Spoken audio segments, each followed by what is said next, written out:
the United States and Israel, which is built first and foremost on our shared values. Governor, you've been one of the greatest and most consistent friends of Israel and the US-Israel alliance. You promised that Florida, under your leadership, would be the most pro-Israel state in America, and you've kept your promise. In the name of the government and people of Israel, I want to thank you for all that you have done. Yeah. The connections you are building between Israel and Florida will greatly benefit both sides. Our cooperation in the fields of water, agriculture, space, and health will improve the lives of our citizens and strengthen our economies. Our cooperation in the fields of public security and emergency services will make our citizens safer and our cities more secure. In the face of hundreds of terror attacks, Israel has had to become an expert in protecting our citizens, streets, and schools from threats of violence. We are committed to sharing our knowledge and insights with you.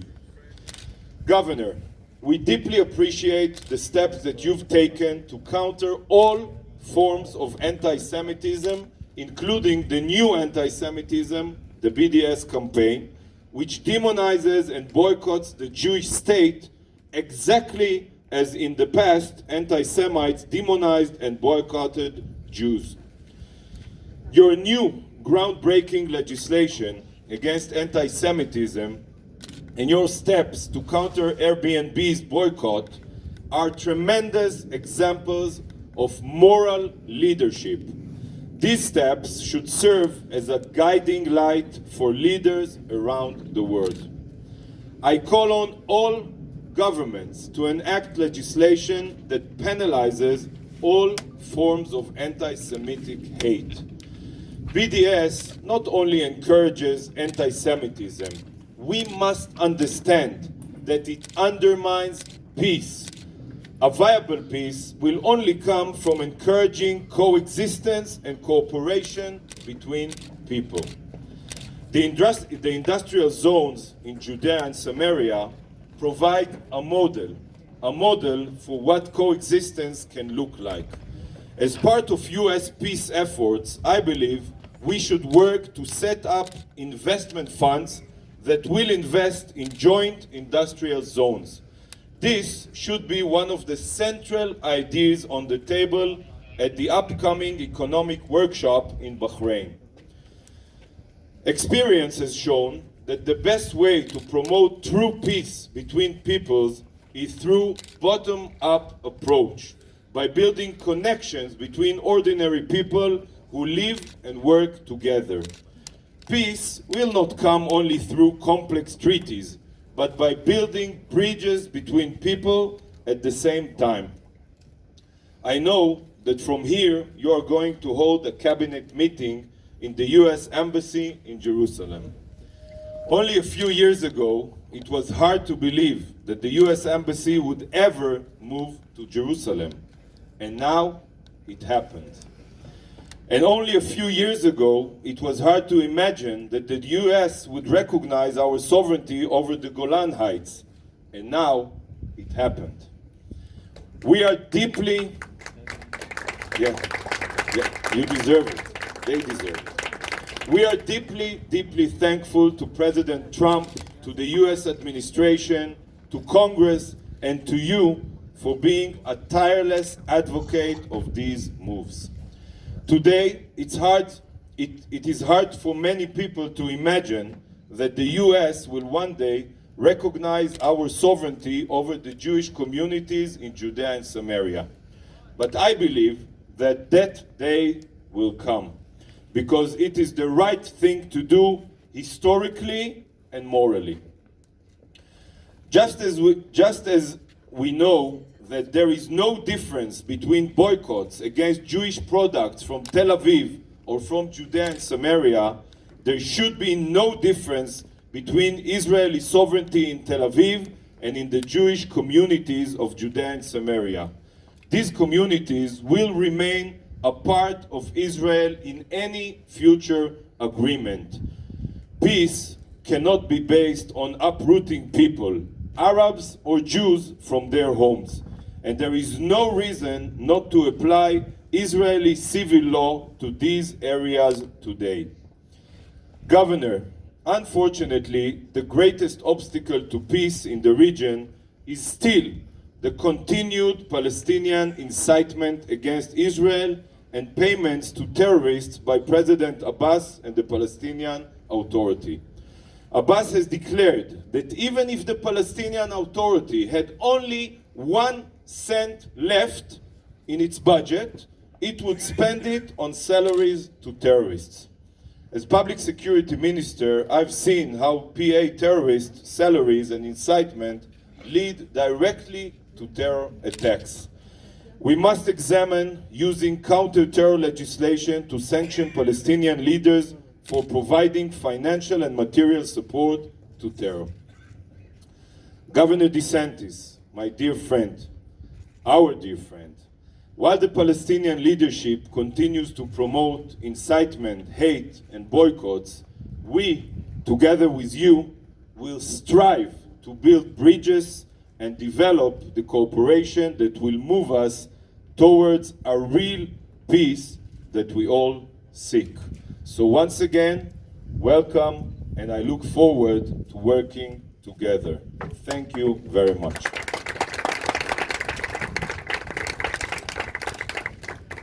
Well, thank you. It's great to be here. This is our third full day in Israel. We have a delegation of, I thought it was like 75 or 80, but now they tell me it's over 100 that ended up coming. It's the largest delegation that any U.S. governor has ever brought. I think that's true. No one can remember more, so we're running with it and saying it's the case. And we're really have made a lot of progress. We have a number of new collaborations between Israeli educational institutions and Florida educational institutions, and these will be things where we're looking at research on things that are important to both the state of Florida and the state of Israel, such as things involving water and water quality, which is very important for people in Florida. We also have a number of Israeli companies who are in Florida and are now looking to expand in Florida, which we very much welcome.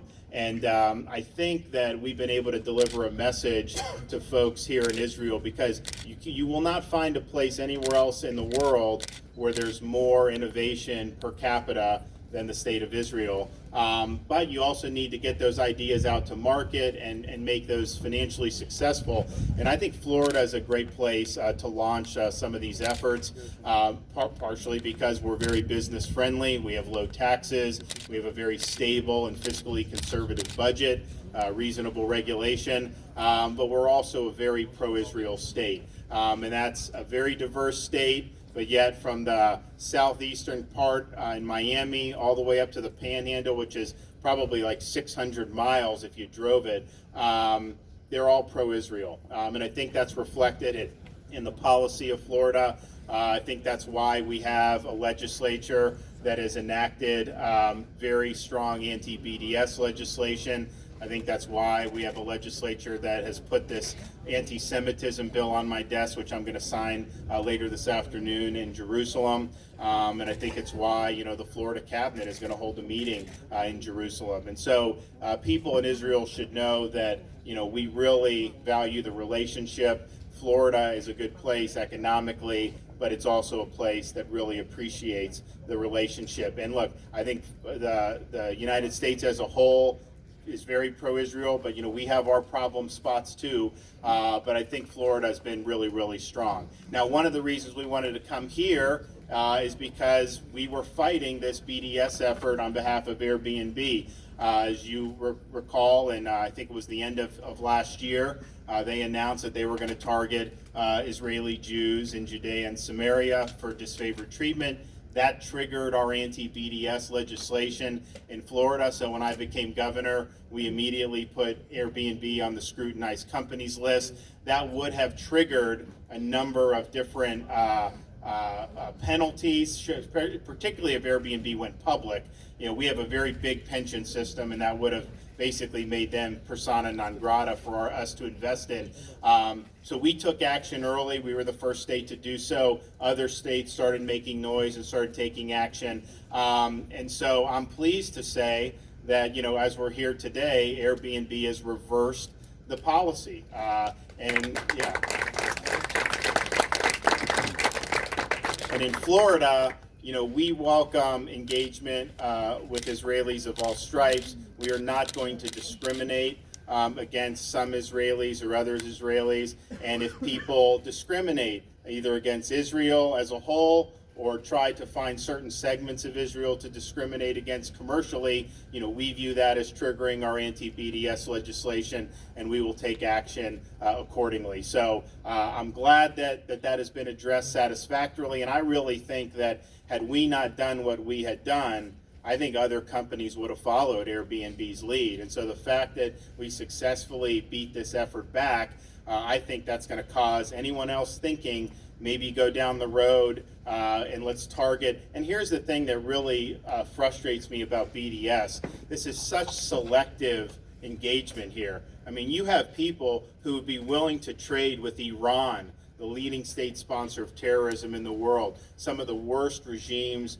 that you see throughout the world. They have no problem, but they only want to boycott the one Jewish democracy in the world. That's the only place that they seem to get upset about. And so to me, that just shows you that anti-Semitism is really driving the BDS movement. I don't think you can separate the two. And so Florida, we very much stand against BDS, and we're happy to be here today and look forward to seeing what they're doing here. And really, it's been impressive to see what's going out throughout the entire country. So I think it's been a successful trip. We look forward to more success over the next day and a half.